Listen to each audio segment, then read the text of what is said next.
some of the repairs that we are doing on the 911, we are ensuring that the body lines are crisp and clean.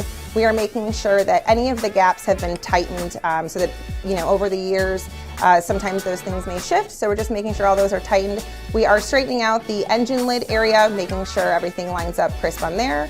And we are doing some of the work in the front fenders and bumper. The front fenders, we did find some oxidation along with some rust areas, so they are working to clean that up and then get it prepped and primed to get painted.